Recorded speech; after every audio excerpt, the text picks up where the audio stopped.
दिल्ली विधानसभा चुनाव की आमद हो चुकी है, नामांकन का दौर पूरा हो चुका है और सभी पार्टियां जोर शोर से चुनाव प्रचार में जुट गई हैं।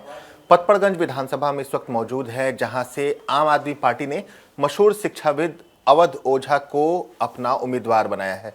सर, शिक्षक के रूप में आपको देखते रहे, सैकड़ों बच्चे आपके पढ़े, आज अच्छे पोस्ट पर हैं, अच्छे मुकाम पर हैं। आपका सफर कैसा चल रहा है शिक्षाविद से नेता बनने का? बहुत अच्छा चल रहा है। और चूंकि शिक्षक के अंदर ज्ञान और शिक्षा की वजह से एक बहुत अच्छी दूरदर्शिता पैदा हो जाती है, तो एक समय आता है जब उसे दूरदर्शिता को पूरे समाज को देने का टाइम आता है। तो वो टाइम अब आ चुका था, उसे बांटने का टाइम आ चुका था, इसलिए शिक्षक से राजनेता की धारा में आ गए।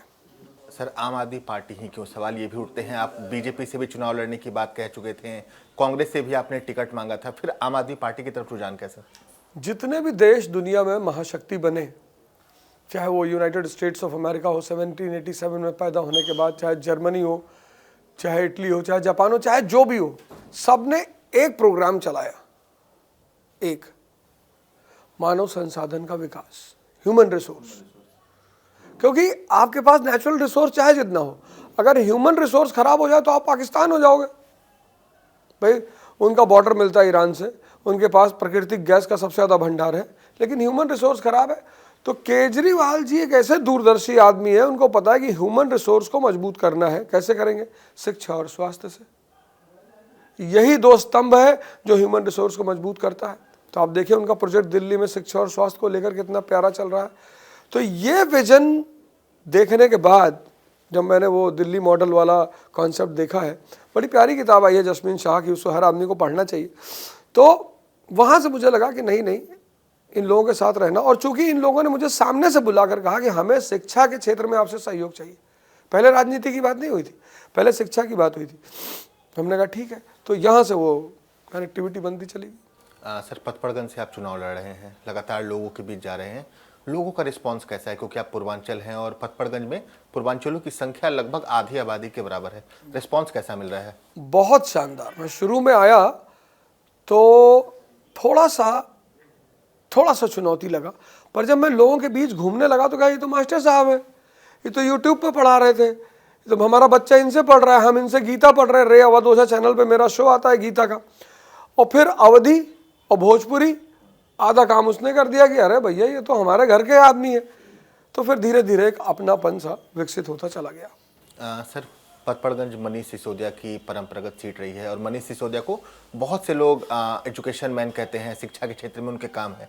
कितनी बड़ी चुनौती है, क्योंकि आप भी एक शिक्षक हैं, आपके पढ़ाए बच्चे आज लगभग देश के हर कोने में हैं, कितनी बड़ी चुनौती है उस काम को आगे बढ़ाने की? एक शिक्षक, एक राजनेता के रूप में उन्होंने एक बड़ा अच्छा मानक तैयार कर रखा है।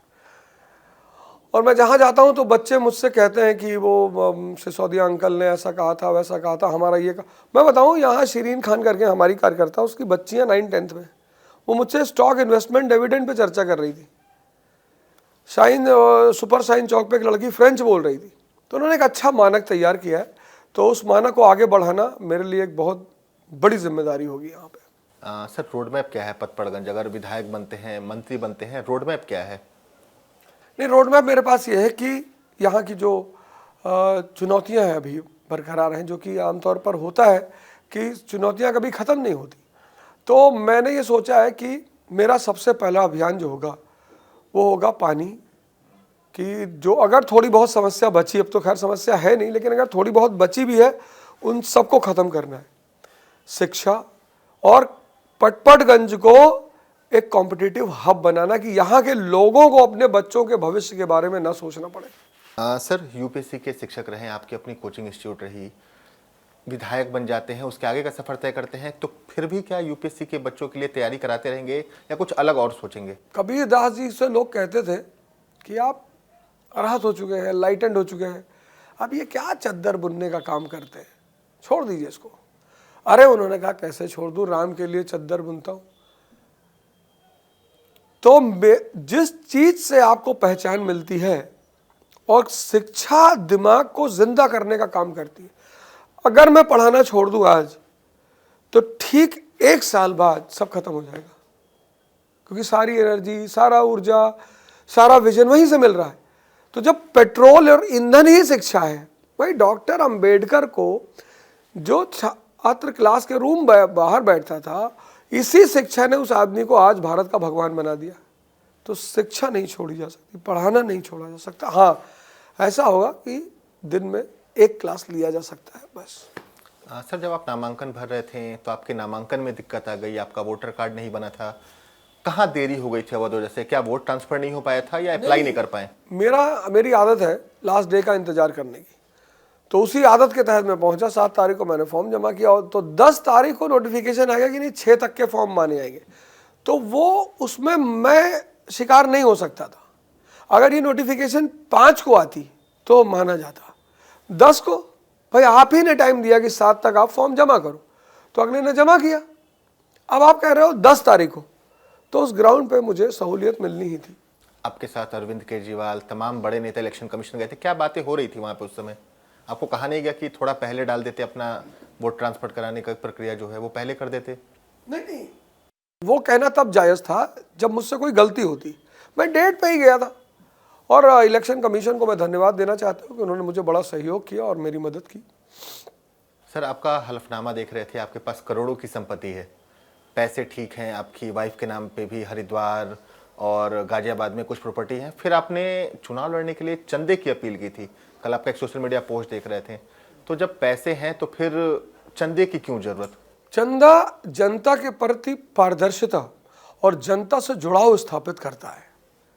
जैसे जब आपके मोहल्ले में दुर्गा पूजा होती है और आप पैसा देते हो, अब भगवान को तो उसकी कोई जरूरत है नहीं, तो आप उसमें भागीदारी भी करते हो कि नहीं भैया हमने सपोर्ट किया है, हमने पैसा लगाया है, हमने इस आदमी को आगे बढ़ाया है। और अंबानी जी के यहाँ जब उनकी बेटी की शादी में लोग गए तो उनको तो तोहफा देने की कोई ज़रूरत ही नहीं थी, दिया ना। बस वही है कि चंदा जो है वो पारदर्शिता। सर, अरविंद केजरीवाल से जब पहली बार मुलाकात हुई थी, किन मुद्दों पर चर्चा हुई? बहुत लोग इसको बताते हैं कि वो देख के मंत्रमुग्ध हो गए थे, लेकिन जब आपकी पहली मुलाकात हुई, क्योंकि आप भी मुखर रहे हैं, अरविंद केजरीवाल भी अच्छे ओरिएटर हैं, जब पहली मुलाकात हुई उसे कैसे देखते हैं? क्या कुछ बातें हुई थी? नहीं, बड़ी हंसी मजाक हुई, और ये हुआ कि सर आप तो हमारे ही डिपार्टमेंट के, हम सिविल सेवा वाली फील्ड के दोनों आदमी हैं। और फिर गीता पे चर्चा हुई, शिक्षा पे चर्चा हुई। बोले मैं अब गीता पढ़ता हूँ, और चूँकि मेरा शो भी आता है, तो उन्होंने कहा कि मैं तो गीता देख रहा हूँ, रे अवध ओझा चैनल पे जो आपका शो आता है वो देख रहा हूँ, और बहुत अच्छा। और चुनाव के बाद एक दिन हम लोग गीता पे बैठकर चर्चा ही करेंगे। तो बड़ा बढ़िया चर्चा रही, बहुत अच्छी चीज़ें रही। और सबसे बड़ी बात उन्होंने कही मुझसे, वो मैं शेयर कर दूँ आपके मंच से। उन्होंने कहा कि ओझा जी, मैं चाहता हूँ जो आप बार बार वो रैंचो मॉडल की बात करते हो कि विवेक पैदा करना है, मैं चाहता हूँ आप ऐसा करो कि हमारे दिल्ली के जो बच्चे हैं, दिल्ली राज्य के जो बच्चे हैं, इनकी परनिर्भरता किसी पर ख़त्म हो जाए, ये खुद से इनका दिमाग जिंदा हो जाए, और आने वाले समय में दिल्ली मॉडल के जो युवा हैं वो पूरे भारत के आदर्श बन जाए। सर, लोकसभा चुनाव में आपने कहा था कि बसपा से आपको टिकट ऑफर हुआ था, वो यूपी के किसी फुलपुर सीट से आपको लड़ाने की बात करी थी। तो दिल्ली में भी बसपा चुनाव लड़ रही है कुछ सीटों पर, तो बसपा में ही रह जाते, क्योंकि आप बताते हैं कि बहन मायावती का आपके ऊपर आशीर्वाद रहा है, अपना जो स्नेह है वो बना रहा। अरे बहन जी को तो मैं प्रणाम करता हूँ। बहन जी जो है, जैसा कि वो एक कट्टर शासिका है और बहुत ही अच्छी शासिका रही, यूपी उन्हें हमेशा याद करता है। और सवाल ये था कि मैंने डिसाइड किया था, जब एमपी का चुनाव पूरा हो गया तो मैंने डिसाइड किया था कि अब सीधे 29 की धारा में कूदेंगे, तब तक तैयारी करेंगे, अपना काम करेंगे, कुछ और प्रोजेक्ट करेंगे। तो बीच में ये सारी घटनाएं हो गई और आम आदमी पार्टी ने मुझे इनवाइट किया। तो अब निमंत्रण आता है तो वहाँ तो आपको जाना ही पड़ेगा ना, तो वो निमंत्रणवश, सम्मानवश मैं चला आया। बीते दिनों मनीष सिसोदिया से बात हो रही थी, तो उन्होंने कहा कि उनके लिए ये बहुत खुशी की बात है कि पतपड़गंज की सीट उस शख्स के लिए छोड़ रहे हैं जिसके शिक्षा के क्षेत्र में एक बड़ा नाम है। नहीं, सिसोदिया जी हमसे जब मीटिंग हुई, हमारी उनकी मीटिंग हुई, तो हमारी 3-4 लोगों की मीटिंग थी। संजय भाई थे, केजरीवाल जी थे, सिसोदिया, सारे लोग थे। तो ये हुआ कि सबने कहा कि देखो भैया अवध ओझा, दिल्ली तो हमारी है, हम चाहे जहाँ से चुनाव लड़ें। अब वो पूरी सीन मैं आपको बता रहा हूँ कि वहाँ कैसे एक बैग चेहरे पे वो आ गया। तो आप, चूंकि आप पहली बार लड़ने जा रहे हो, तो आप अपनी सुविधा की सीट बता दो। तो मैं सिसोदिया जी की तरफ देख के मुस्कुराया, तो वो भी मुस्कुराए। मैंने कहा सर आपकी सीट चाहिए, तो बड़ी तेजी से हंसे वो, कहे मुझे पता नहीं क्यों ऐसा अंदेशा हो रहा था कि भाई पूर्वांचल के लोग वहाँ ज़्यादा हैं, तो मुझे ऐसा अंदेशा हो रहा था कि आप हमारी तरफ देख के मुस्कुरा रहे हैं, हमारी सीट मांगेंगे। तो चूंकि अभी आप हमारी बहन के घर में बैठे हुए हैं और यही हमारा चुनाव का वॉर रूम है, तो एक बहन मेरी यहाँ है, एक नीरज मेरी बहन गली नंबर ई ब्लॉक में ही रहती है। पूर्वांचल में ही पूरा परिवार आपका बसा है, मतलब पतपड़गंज में ही पूरे परिवार हैं आपके? पूरा, मतलब यहाँ कम से कम 50 फैमिली है जो मेरे अपने शहर और अपने गांव से है। पांडे समोसा वाला, हाँ, बहुत नामी आदमी, बस आदमी बता दे पांडे समोसा अम्बेडकर पार्क के पीछे, तो लोग वहाँ ला के पहुँचा देते हैं। तो ये सबसे बड़ी वजह थी, भाई आपको जहाँ 100 लोग जानते हैं आप वहाँ जाएंगे। तो फिर मैंने ये सीट मांग ली। सर, बीते दिनों अरविंद केजरीवाल ने घोषणा की कि पुजारियों और ग्रंथियों को प्रति महीने 18,000 रुपये की सम्मान राशि दी जाएगी। अभी तक जो ये पिच थी वो भाजपा की थी, क्योंकि भाजपा हिंदुत्व और कट्टर हिंदुत्व के मुद्दे पे चलती थी। कैसे देखते हैं कि क्या मास्टर स्ट्रोक होगा चुनाव में? नहीं, मैं तो कहता हूँ भाजपा के हमारे यहाँ प्रत्याशी हैं, वो भी कहते रहते हैं मैं प्योर हिंदू हूँ, प्योर हिंदू। तो मैं उनसे कहता हूँ आओ हो जाए एक चर्चा रामचरितमानस पर, सुंदरकांड यहाँ पढ़ते ही लोग मंगलवार को, तो एक शानदार परिचर्चा हो जाए, समाज को भी तो पता चले कि असली हिंदू कौन है। किसी ने धर्म का ठेका ले रखा है। धर्म माया को समझने का विज्ञान है, और बिना माया को समझे जीवन कभी खुशहाल हो ही नहीं सकता, क्योंकि अज्ञानता में माया शोषण करने लगती है व्यक्ति का। हमारे पिता ने हमको बचपन से रामचरितमानस पढ़ाया है, नाथ नरथ नहीं तन पद त्राणा कही बद जीत वीर बलवाना। ये लाइन पढ़ सुन सुन कर मैं जवान हुआ हूँ। दौरत सीरत धीरज सौरत तहरत चाका सत्यशील दृढ़ ध्वजा पताका, ये सब सुनकर मैं बड़ा हुआ। धर्म व्यक्ति को महामानव बनाने का साइंस है, उस पर किसी का पेटेंट नहीं हो। कितना बड़ा काम किया केजरीवाल जी ने आधुनिक भारत के इतिहास में, कि जिस वर्ग के बारे में कोई सोच नहीं था, ये हमारे पुजारी, हमारे ग्रंथी हमारे लिए पूजा अर्चना करते हैं, हमारी भलाई सोचते हैं, नारा लगाते हैं धर्म का विजय हो, विश्व का कल्याण हो, प्राणियों में सद्भावना हो, उनके लिए हमें नहीं सोचना चाहिए, स्वाभाविक था। तो लगता है कि चुनाव में सर इसका फायदा होगा, क्योंकि ये वैसा समाज है जो हमारे जिंदगी से तो जुड़ा है, लेकिन कभी इनके बारे में उतने विस्तार से नहीं सोचा गया। बिल्कुल, किसी ने नहीं सोचा। इन सबको मिलकर अरविंद केजरीवाल जी का सहृदय से धन्यवाद देना चाहिए कि पहली बार किसी आदमी ने, इन्हें किसी दायरे में नहीं बदना चाहिए, जो आपका भला कर रहा है आपको उसके साथ रहना चाहिए। महिलाओं की सम्मान राशि की भी बात हो रही है, बुजुर्गों के लिए संजीवनी स्कीम है।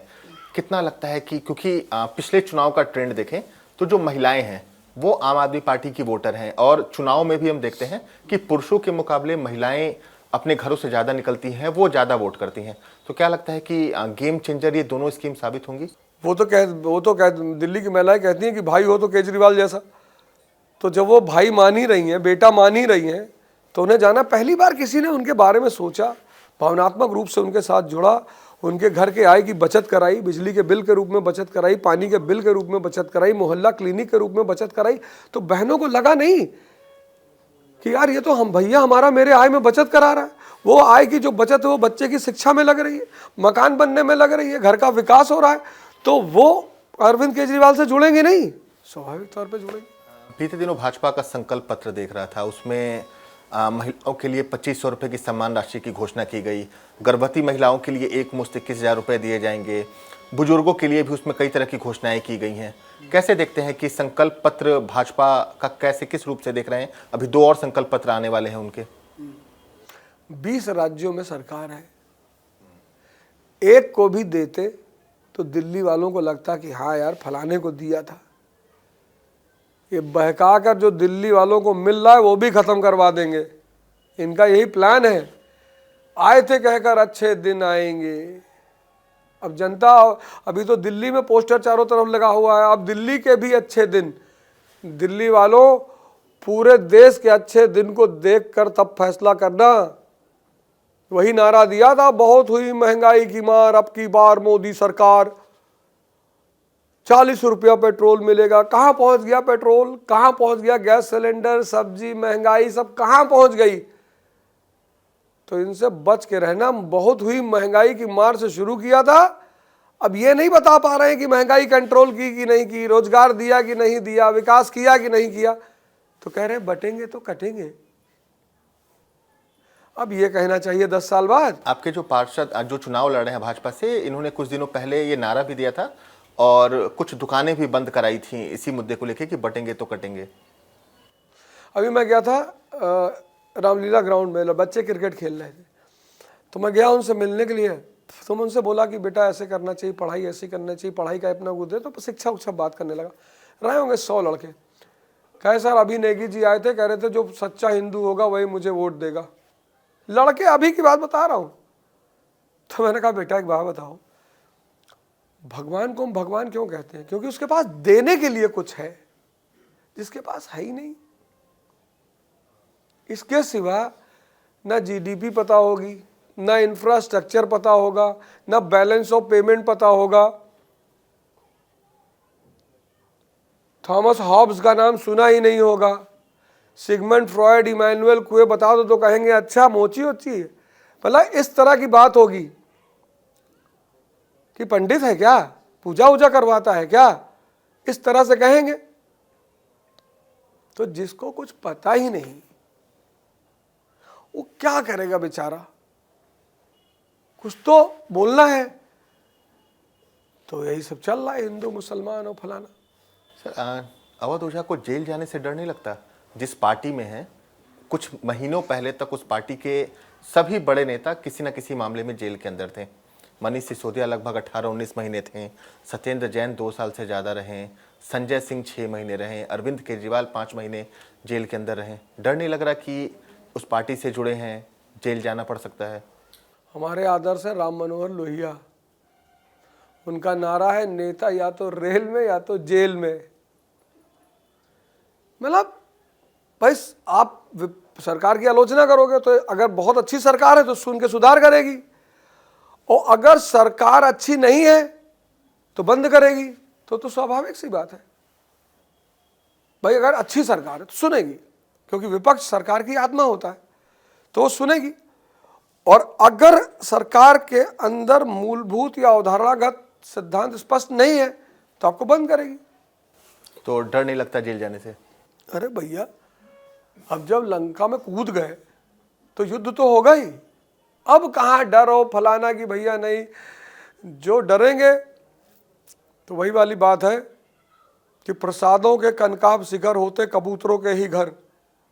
क्या दिनकर जी ने लिखा है, प्रसादों के कनकाब शिखर होते कबूतरों के ही घर, महलों में गरुड़ न रहता है, सोने पर कभी न सोता है, रहता वो कहीं पहाड़ों में, शैलों की फटी दरारों में। तो अब जब आ ही गए, मतलब युद्ध की घोषणा हो ही गई, तो ठीक है भेज देंगे, क्या करें। सर एक इंटरव्यू आपका सुन रहा था, आपने अपने पिताजी के साथ रिश्ते का जिक्र किया था कि पढ़ाई लिखाई के बहुत ज़्यादा समर्थक नहीं थे आपके पिता। अब कैसा देखते हैं, क्या लगता है आपके बारे में, क्या उनकी धारणा अब बन रही है? नहीं, वो हमसे शुरू से कहते थे। एक्चुअली उनका पढ़ाई के विरोध में नहीं है। वो कहते हैं जो पढ़ाई जीवन को खुशहाल न बना सके, मतलब आप नौकरी पा गए, पढ़ लिए और फिर भी जीवन नरक बना हुआ है, तो उनका कहता था बेटा समझ का विकास करना, पढ़ाई भले थोड़ी सी कम रह जाए, वही 3 इडियट का रैंचो। हाँ, तो यह उनका कहना था कि समझ ही तुम्हें ऊंचाइयों पे ले जाएगी। आम आदमी पार्टी के नेताओं में पहली पसंद कौन है आपकी, अरविंद केजरीवाल या मनीष सिसोदिया? हमारी पहली पसंद तो अब यार वही वाली बात हो गई कि मम्मी पापा में से ज़्यादा पसंद कौन है। ये सवाल बड़ा घातक होता है कि मम्मी पापा, क्योंकि मम्मी को कह दो तो पापा नाराज हो जाएंगे कि जाओ पॉकेट मनी ख़त्म तुम्हारा, आज के बाद कोई पॉकेट नहीं, और पापा का कह दो तो खाना बंद हो जाए। तो ये थोड़ा दुविधाजनक सवाल है, क्योंकि सबका अपना अपना रोल होता है और सब अच्छे हैं मेरे लिए। हालांकि मनीष सिसोदिया जी मुझे टाइम टाइम पर फ़ोन कर लेते हैं और कहते हैं, गाइडेंस भी देते हैं कि ऐसा कर लीजिएगा, वैसा कर लीजिएगा, और बहुत सहयोगात्मक। चूँकि अरविंद जी बड़े नेता हैं, पार्टी के सबसे बड़े नेता हैं, तो ज़्यादा व्यस्त रहते हैं, लेकिन सिसोदिया जी बहुत ख्याल रखते हैं। तो मैं उनका हृदय से कृतज्ञ हूँ, और मैं जंगपुरा के लोगों से कहूँगा हाथ जोड़कर कि कृपया करके उनका साथ दें, समर्थन दें और उन्हें जिताएं। इतना अच्छा व्यक्ति जो समाज के उत्थान के विषय में निरंतर सोचता हो, वो आपको नहीं मिलेगा। पूर्वांचली हैं आप, और आम आदमी पार्टी ने भी इस बार 11 से 12 पूर्वांचलियों को टिकट दिया है। बीते दिनों आम आदमी पार्टी ने इसे मुद्दा बनाया था जेपी नड्डा के एक बयान को लेकर कि जेपी नड्डा ने पूर्वांचलियों का अपमान किया। लगता है कि इस बार चुनाव में ये फैक्टर रहेगा, क्योंकि दिल्ली में लगभग 40 से 42 लाख आबादी पूर्वांचलों के वोटर और 17 से 18 सीटों पर सीधा प्रभाव है पूर्वांचलियों का। बिल्कुल है, और वो कहीं ना कहीं अपने आप को हाशिए पे महसूस करते हैं। यहाँ दिल्ली में अकेलापन महसूस करते हैं, मतलब असहाय महसूस करते हैं, असहाय महसूस करते हैं। मतलब यहीं पर हमारे कुछ जो प्रतिद्वंदी हैं वो कहते हैं कि बिहारी है ये, बिहारी है ये, बिहारी है ये। मतलब हम पूर्वांचलियों को बिहारी और न जाने किन किन शब्दों से, अभी वो शहजाद पूना वाला उसने गाली दिया ही दिया। मतलब वो मन में रहा होगा तभी तो निकला। कोई चीज़ अगर मन में नहीं होगी तो निकलेगी कैसे? वो मन में था, उस दिन निकल गया। लेकिन मेरे साथ ऐसा है कि चूंकि मैं शिक्षक हूं, तो यहाँ पूर्वांचली उत्तरांचली सब मेरे साथ खड़े हैं। साउथ इंडिया के लोग मुझसे मिल रहे हैं, sir good morning, we are with you sir. तो सब शिक्षक होने का ये मुझे फ़ायदा मिल रहा है कि मुझे हर वर्ग का समर्थन मिल रहा है। लेकिन पूर्वांचल का समाज जो यहाँ अकेलापन महसूस करता है, तो उसको लगता है कि नहीं यार, हमारे बीच का आदमी आएगा तो हमें कहीं ना कहीं कुछ ना कुछ समर्थन मिलेगा। अगर हम संकट में फंसेंगे तो कोई ना कोई हमारे साथ आके खड़ा हो जाएगा। एक आखिरी सवाल रहेगा सर, दिनचर्या कैसी रह रही है? क्योंकि शिक्षक के समय दिनचर्या फिक्स होती है, क्लास के स्लॉट्स फिक्स होते थे। अब चूंकि नेता बन गए हैं, सुबह जल्दी लोगों से मिलना होता होगा, रात तक मीटिंग्स होती होंगी, परिवार को समय दे पा रहे हैं? दिनचर्या कैसी है? अब तो पटपटगंज परिवार है। किसी के यहाँ नाश्ता हो रहा है, किसी के यहाँ खाना हो रहा है, किसी के यहाँ चाय हो रही है। मतलब मैं तो अपने घर अब घर का मतलब ही नहीं बचा।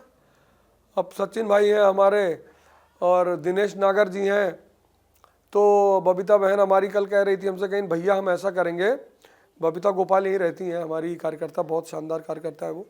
तो गीता रावत जी हैं, बहनें हैं बढ़िया, रुबीना खान है, तो एक हमारी रुखसाना बहन है, और रेखा सक्सेना जी हैं, दीपा बहन है, मतलब दुर्गा बहन है हमारी। तो कह रही भैया हम खाना पैक करके रोटी ले आया करेंगे, आप रास्ते में ही खा लिया करो।